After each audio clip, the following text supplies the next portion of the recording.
2014 में भारत के आज़ाद होते ही एनडीए सरकार यहाँ इतने एंटी नेशनल्स, गद्दार और फॉरेन फंडेड एलिमेंट्स की पहचान करने में सफल रही है, जितने कि 40-50 साल में कांग्रेस और 200 साल में अंग्रेज नहीं कर पाए थे। 2014 से पहले जब भारत आज़ाद नहीं हुआ था, तब आप सरकार की किसी भी डिसीजन से डिसएग्री कर सकते थे।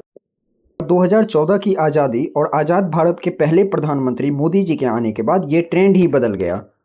सरकार आपके अगेंस्ट सोचती ही नहीं है, और अगर आपको ऐसा लग रहा है तब तो साफ है कि आप देशद्रोही हो। असली आज़ादी मिल जाने के बाद आप कोई और हक कैसे मांग सकते हो? इसका मतलब है कि आप फॉरेन फंडेड हो। अभी आप देखो, 2019 लोकसभा इलेक्शन में लद्दाख में बीजेपी का मैनिफेस्टो था कि वो लद्दाख को 6th शेड्यूल में डालेंगे। अब Sonam Wangchuk, a famous activist, इस बात को लेकर 5 साल तक on and off hunger strike करते रहे। सरकार इग्नोर करती रही। जब वायलेंस हुआ तो foreign funded Chinese and Pakistani agent बताकर अरेस्ट कर लिया गया। हो गया, अब मैटर ही खत्म। ना रहेगा बांस, ना बजेगी बांसुरी।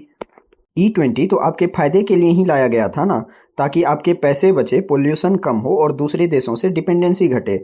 और आप लोगों ने क्या किया? गडकरी साहब के अगेंस्ट झूठी अफवाहें फैला दी कि उनके बेटों की कंपनी का अनइमेजिनेबल ग्रोथ हो गया और आपकी गाड़ी में प्रॉब्लम्स आ रही हैं।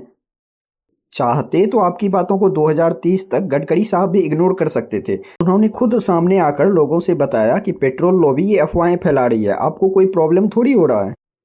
अब आप आज़ाद हो गए हो, पर मेंटेलिटी अभी भी गुलामों वाली ही है। आप सरकार से नौकरी मांगने सड़कों पर निकल जाते हो, और इसमें जो करप्शन हो रहा है उसके अगेंस्ट आपकी हिम्मत कैसे हो जाती है बोलने की?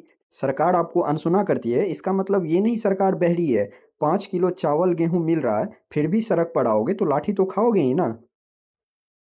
फार्मर्स प्रोटेस्ट तो याद होगा, देखा था ना कि कैसे खालिस्तानी तब तक भारतीय किसानों के लिए लड़ते रहे जब तक फार्म लॉ वापस नहीं हुआ। वो किसान थोड़ी थे, भारत को तोड़ने वाले खालिस्तानी थे। देश के लिए ओलंपिक्स में गोल्ड मेडल लाने वाले पहलवान भी तो देशद्रोही ही हैं। उनकी हिम्मत कैसे हो गई आज़ाद भारत के एक नेता पर उंगली उठाने की? देशद्रोही थे तभी तो सड़कों पर घसीटे गए, वरना आप बताओ, मेडल लाकर प्रधानमंत्री के साथ फोटो खिंचवाने के बाद आपके साथ ऐसा तो हो ही नहीं सकता। बताने को तो और भी बहुत कुछ है, पर वीडियो लंबी हो जाएगी। मैं किसी भी वायलेंस को सपोर्ट नहीं करता, पर आप सबसे रिक्वेस्ट करता हूँ कि गलत देखते हो तो आवाज़ उठाओ। कम से कम जो आपके लिए आवाज़ उठाते हैं उनकी आवाज़ दूसरों तक पहुँचाओ।